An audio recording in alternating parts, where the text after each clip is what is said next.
김대중 대통령 때가 일본과도 미국과도 그리고 러시아, 중국과도 가장 관계가 좋았다고 저는 판단하고 있습니다. 그래서 그분이 한반도 평화를 위한 4대국 보장론을 얘기하죠.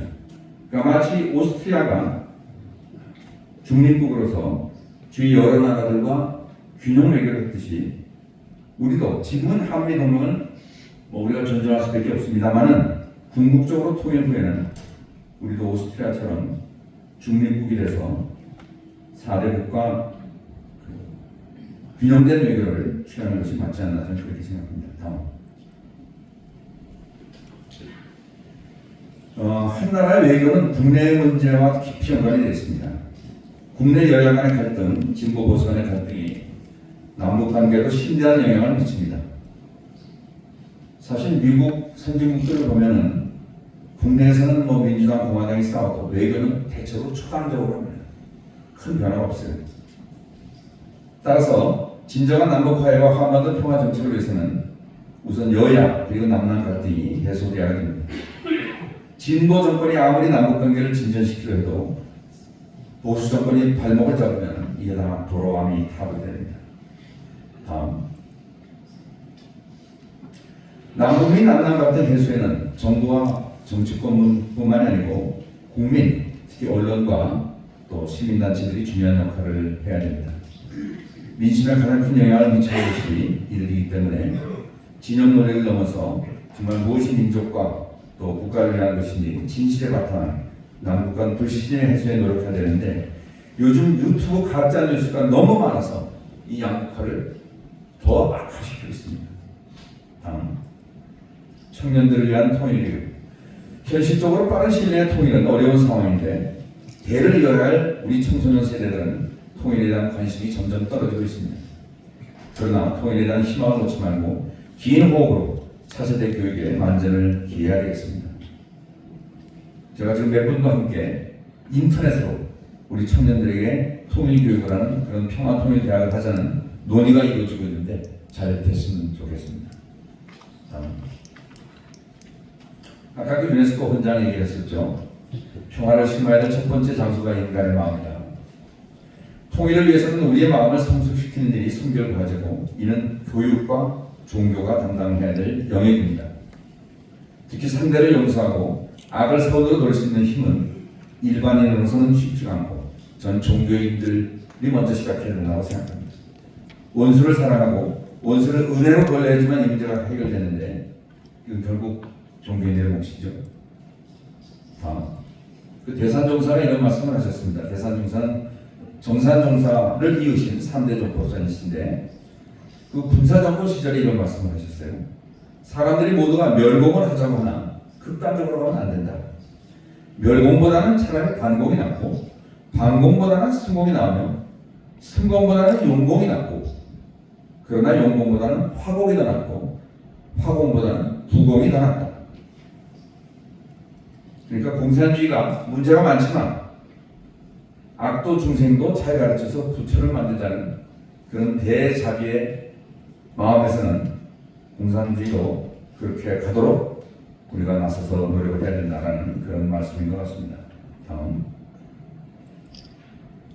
강자약자 진화성 요법은 그 원불교를 세우신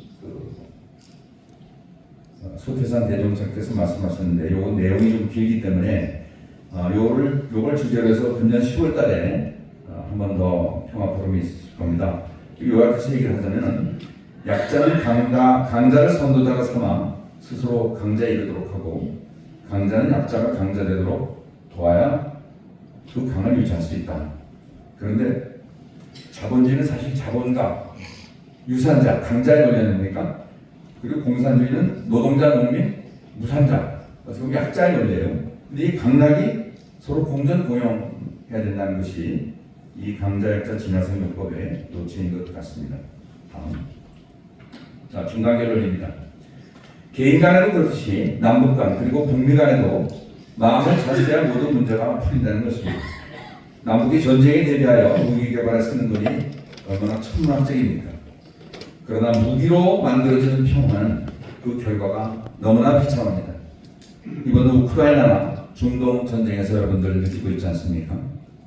그러나 평화 통일은 마음 한번 돌리면 되는 일이라 돈이 전혀 들지 않고 그 결과는 모두에게 행복해집니다. 지금 한간에 통일을 부정하는 사람들 중에 통일 비용이 너무 많이 든다 이런 말씀들을 하시는데, 그것보다는 분단 비용이 사실 더 많이 들고 우리가 분비를 많이 써야 되니까, 그리고 사실 마음만 한번 바꾸면 평화 통일은 사실 돈이 전혀 안 들 수 있는 문제인데 우리가 그걸 못하고 있죠. 다음. 자, 그럼 우리 코리안들에게 이 통일에 희망이 있는가? 제가 역사학을 전공했는데 역사학하면서 제일 존경하는 분이 이분입니다. 토이비의 영국의 그 역사학자인데 이분이 역사의 연구라는 책을 썼죠.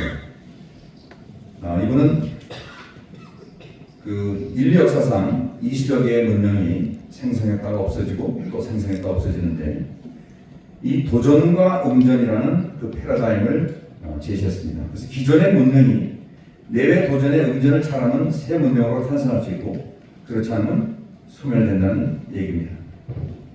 그러면서 이제 새로운 지구촌 문명이 만들어지는데 과연 이 지구촌 문명이 어디서 만들어질 것이냐.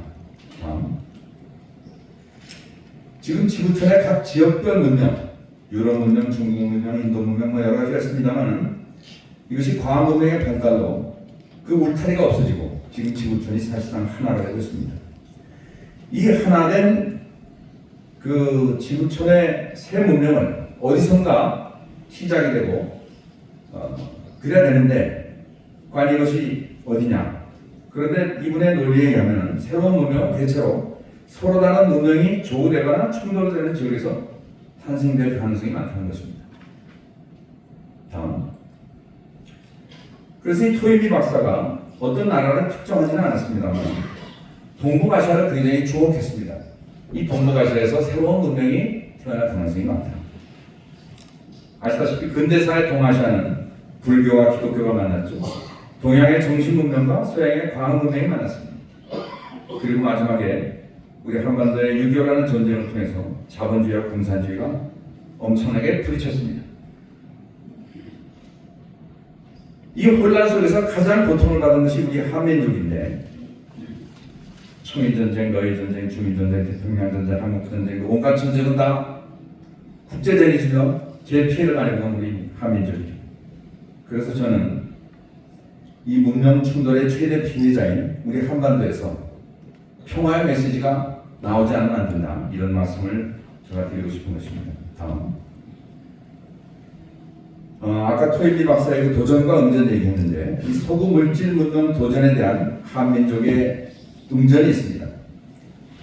다시 말해서 동서 문명의 충돌 속에서 가장 큰 고통을 겪은 우리 한민족이 앞으로 지구촌을 살려야 될 새로운 문명을 창조해야 되는데 과연 그 내용이 무엇이냐. 여러 가지가 있겠습니다만 저는 개벽 사상에 주목하고 싶습니다. 제가 이 얘기하면 저 자식은 뭐 원불교 다니니까 이런 얘기하는 거 아니냐 이렇게 얘기하실지는 모르겠습니다만 그런 좀 종교적인 편견이 있었다고 하면 뭐 양해를 하시고 좀 얘기를 들어주시면 고맙겠습니다. 이 개벽 세상은 19세기, 20세기에 시작된 우리 한국 근대의 민족 종교에서 공통으로 주장되고 있습니다. 일찍이 천도교에서는 인내천, 사람의 곧 하늘이라는 얘기죠. 후천계를 얘기하고 있고, 증산교에서는 해원상생, 그러니까 원망하는 마음을 풀어야지 된다는 얘기죠. 그리고 후천계를 또 얘기하고 있습니다. 그리고 원불교는 물질이 개벽되니 정신을 개벽해서 물질 문명과 정신 문명이 조화되는 그런 세상을 만들자 이렇게 얘기하고 있습니다. 그래서 개벽이라는 것은 선천세계에서 후천세계로 어두운 시대에서 밝은 시대로 그것이 개벽인데 과연 그러면 선천세계와 후천세계의 가장 큰 차이는 뭐냐? 선천세계는 불의가 판치고 불공평한 사회였는데 후천세계는 정의롭고 평등한 도덕 세상이 구현된다는 것입니다. 따라서 남녀차별, 계급차별이 해소되는 평등 세상이고 모두가 한 동포 한 형제임을 알게 되는 하나의 세상이라는 것입니다. 그래서 서로가 서로를 하늘로 모시는 사인여천, 그리고 서로가 서로를 빛으로 모시는 초초불상의 사회가 된다는 얘기입니다. 그러면서 정산정사께서 삼동윤리라는 것을 말씀하셨습니다. 첫째가 동원돌이, 모든 종교가 근본에 있어서는 하나의 진리에 바탕했다. 두 번째는 동기연계, 모든 인류와 생명이 한 기운으로 연결된 형제다.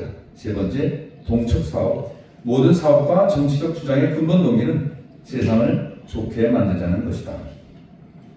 다음, 오늘날 우리 사회 좌우 갈등에 관련해서 이 동척사업에 대해서 조금 더 자세히 말씀을 드리겠습니다.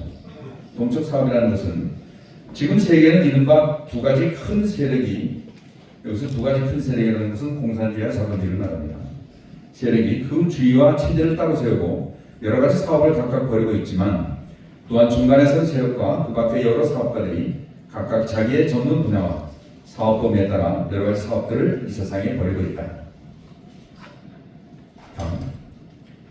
혹은 그 주장과 방편이 서로 반대되는 처지에 있기도 하고, 혹은 서로 어울리는 처지에 있기도 하나, 그 근본을 추구하여 본다면 근원되는 목적은 다 같이 이 세상을 더 좋은 세상으로 개척하자는데 벗어남이 없는 것이며, 악한 것까지라도 선을 각성하게 하는 한 힘이 되느니라. 그러므로 모든 사업이 그 대체에 있어서는 본래 동업인 것이며, 천하의 사업가들이 다 같이 이 관계를 떼다가 서로 이해하고 크게 화합하는 때에는 세계 모든 사업이 다 한 사람을 이루어 서로 편단하고 병진하다가 마침내 중정의 길로 귀락하게 될 것이다.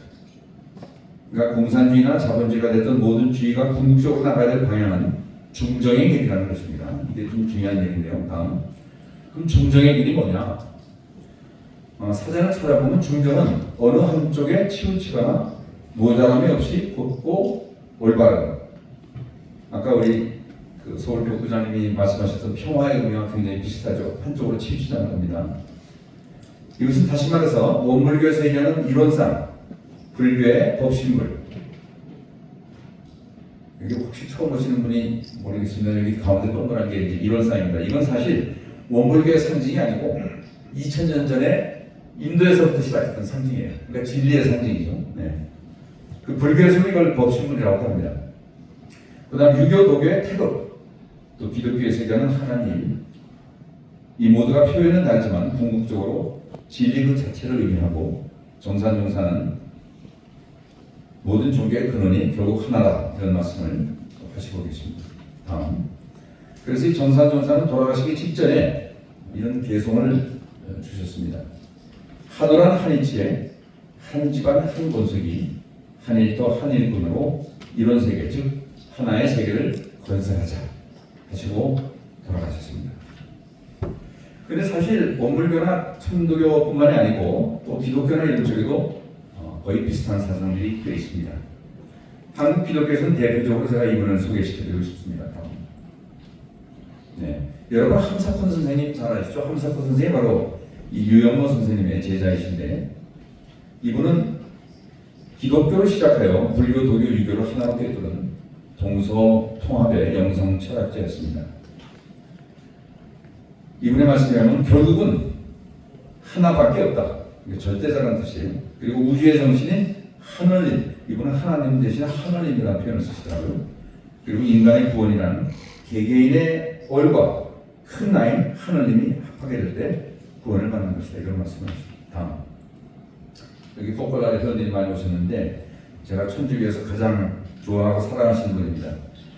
이미 돌아가셨습니다만 이분이 2차 대전 때부터 인류의 이천동을 하시는데 모토가 요한복음 17장 11절이에요. 그들이 모두 하나가 되게 하옵소서. 그러면서 인류의 이천운동, 또 모든 인류가 형제 자매라는 그런 운동을 하고 있습니다. 다음, 자, 지금 세계에는 두 개의 코리아가 있습니다. 하나는 노스 코리아, 하나는 사우스 코리아. 나라 국호도 다 코리아를 집어넣고 있어요. 북한이나 남한이나. 그리고 서로 우리가 정통이라고 그러죠. 지금 남북이 서로 싸우는 것은 한 집안의 두 아들이 서로 이 집은 내 것이다, 내가 적자이기 때문에 너는 나가라, 이렇게 싸우는 겁니다. 그러나 다행히도 세계 사람들은 노스 코리아든 사우스 코리아든 다 그냥 코리아라고 불러요. 저는 이게 상당히 큰 축복이라고 생각합니다. 결국 우리가 한 민족이라는 소리죠. 다음. 그런데 가화만찬성이라는 말씀드렸듯이 한 집안의 두 형제가 서로 원수처럼 여기고 싸우면 그 집안 분위기가 어떻겠습니까? 저는 우리 한반도 분위기가 이와 같다고 생각합니다. 나가서 우리 남한 사람들은 소련과 중국을 미워하고 요즘 특히 심하더라고요. 또 북한은 일본과 미국을 원수처럼 미워합니다. 저는 한반도의 남과 북이 우리 태극기의 빨간색과 파란색의 관계하고 유사하다고 생각해요. 저 태극기가 위를 빨갛고 하는 파랗잖아요. 한반도도 지금 저렇게 되어 있습니다. 네. 근데 이 태극의 빨간색, 파란색은 음양을 나타내고 있죠. 근데 음양이 서로 조화해야지 우리도 몸도 건강하고 공동체도 건강해지는데 음양이 기운이 안 통해서 사극이 되면 결국 사람이 병들하고 사회 공동체가 병들을 줍니다. 네. 다음. 여기는 국경선이 표시되어 있지 않습니다만 우리 한반도의 지정학적인 위치가 대륙과 해양세력 딱 가운데 있습니다. 우리 한반도 북한 바로 이쪽에는 중국의 동북 삼성 무려 3억이 넘는 인구가 살고 있어요. 그래서 이 한반도가 뚫리기만 하면은 대륙과 해양을 한반도를 통해서 이렇게 나갈 수 있기 때문에 골드만삭스라는 미국의 유명한 경제연구소는 한국이 통일, 아니 교류만 돼도 당장 미국에 의해서 세계 2위의 경제 대국이 될 것이다. 이런 분석을 내놓은 적이 있습니다. 근데 어리석게도 우리가 마음이 통하지 않다 보니까 저 한반도가 이 대륙과 해안세로 딱 가운데서 기운을 막고 있는 거예요. 이거 얼마나 안타깝습니까? 다음. 요즘 미국과 중국이 충돌하고 있는데 저는 남북한의 기운이 뚫리면 미국과 중국 사이의 기운도 우리가 뚫을 수 있다고 생각해요. 왜냐? 남한은 미국과 친하고 북한은 중국과 친하잖아요. 그래서 양쪽에 하나는 공산주의, 하나는 자본주의입니다만 저는 우리가 외교를 잘하고 우리가 남북이 마음을 합하면은 우리 한반도는 미국과 중국 사이에 등 터지는 새우가 아니고 양세력이 화해할 수 있는 그런 중재자 역할을 할 수 있다고 생각합니다. 우리 한국이 어떻게 그런 일을 할까 이렇게 의심을 갖는 분이 계실지 모르겠습니다만 영국이 한때 대영제국이라는 해가 지지 않는 나라라고 그랬잖아요. 그건 사실 영국의 산업혁명 덕분입니다. 영어가 지금 국제화가 된 것도 이 산업혁명으로 영국이 전 세계 식민지를 만들면서 그렇게 된 거예요. 근데 제가 분석을 해보니까 우리가 남북한 통일되면 땅의 면적도 영국과 비슷합니다. 인구도 비슷해요. 근데 영국이 한 걸 왜 우리가 못할까? 네. 저는 그래서 좀 꿈을 크게 갖자 이렇게 말씀드리고 싶은데 다음. 저는 이 태극기가 참 정말 잘 만들어진 태극기예요. 위에 가운데 빨간색은 북한이고 지금 파란색은 남한인데 이 태극을 둘러싸고 있는 것은 중국과 일본, 러시아와 소련 이 사강이라고 생각을 해요. 그래서 태극이 돌기 시작하면은 이 사강이 함께 도는 겁니다. 네. 그렇게 가야 돼요. 그래서 다음. 아까 제가 영국 얘기했습니다만 그 원고를 세우신 소태선 대종사께서 조선은 어변 성령이다. 뭐 개천에서 논한다는 말씀도 있습니다만 조선은 지금은 어둡지만 정신적 방면으로는 장차 세계 여러 나라 가운데 제일하는 지도국이 될 것이니 지금 이 나라는 어변 성령이 되어가고 있느니라. 제가 처음에 원고를 가서 이 글을 읽었을 때 조금 속으로 비웃었습니다. 우리 같은 우리 엽전이라고 비하하죠. 우리 같은 엽전이 어떻게 이렇게 세계 정신국이 되느냐 이렇게 개판인데 근데 어쨌든 이런 예언을 하고 계세요. 그러면서 정사정사는 또 이런 말씀을 하십니다.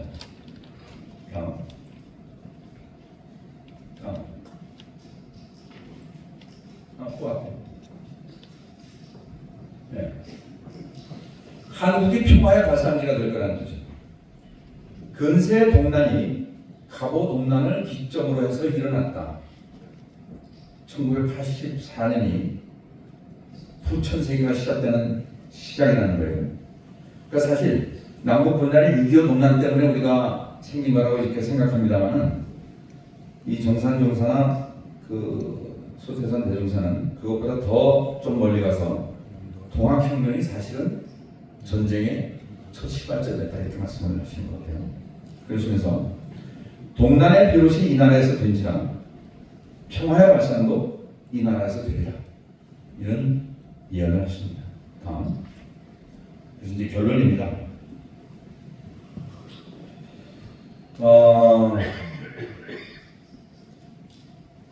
저는 한반도에서 이 지구촌 인류를 끌고 나갈 새로운 평화의 문명이 창조될 것으로 믿고 있고 또 그렇게 우리가 해야 된다고 생각합니다.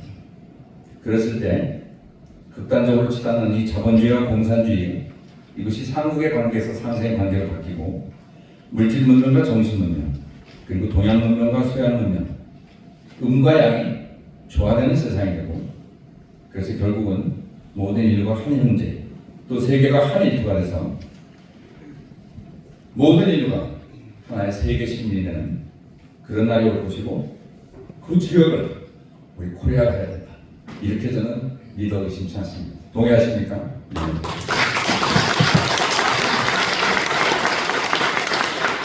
이 코리아라는 이름이 정말 기가 막힌 이름인데 우리 저 크리스티나 선생님 코리아가 무슨 뜻인지 알아세요? 모르세요? 이 한국 사람들은 외국 나가면 어디서 하냐면 코리아라고 그래요. 근데 코리아가 무슨 뜻인지도 모르고 코리아라고 그래요. 이게 참 안타까운 일이에요. 네. 코리아는 고려라는 말에서 나왔잖아요. 고려라는 한자를 뜯어보면 높을 고자에 아름다운 여자입니다. 제 고향이 여수인데 그 여자가 아름다운 여자예요. 그래서 여수 그러면 아름다운 바다라는 뜻이거든요. 그렇기 때문에 코리아는 영어로 하면 highly beautiful country, highly beautiful people. 매우 아름다운 나라는 뜻이죠. 그럼 우리가 뭐가 아름다우냐? 사람이 아름다우냐? 삼천리 금수강산이 아름다우냐? 다 아름답지만 그것보다도 더 아름다운 것은 우리의 마음, 우리의 정신이라고 저는 생각을 해요. 네. 그래서 저는 영국이 이 물질 문명으로 세계를 통합했다 그러면 우리 한민족은 정신 문명으로 세계를 통합해야 되는 것이 아니냐. 그래서 지금 통일하는 분들이 많이 오셨는데 그냥 우리의 통일을 남북 간에 우리 민족끼리의 통일만 생각하셔서는 안 되고 우리 한반도 통일은 전 세계 기후를 하나로 통일시키는 그런 운동이 될 것이다. 그렇기 때문에 시간이 많이 걸리고 많은 어려움을 우리가 겪고 있다. 이렇게 알아주시면 좋겠습니다. 그리고 바로 이것이 반만 년 전에 단군 할아버지께서 우리 민족의 최초의 국가를 세우시면서 만드신 이념이 홍익인간 아닙니까? 여기 대통령께서 오셨습니다만 널리 인간을 이롭게 하라. 이거는 너희 한민족끼리만 잘 먹고 잘 사는 것이 아니라 너희 한민족은 모든 인류를 이롭게 하라는 그런 평화의 메시지입니다. 오늘 결론은 다음.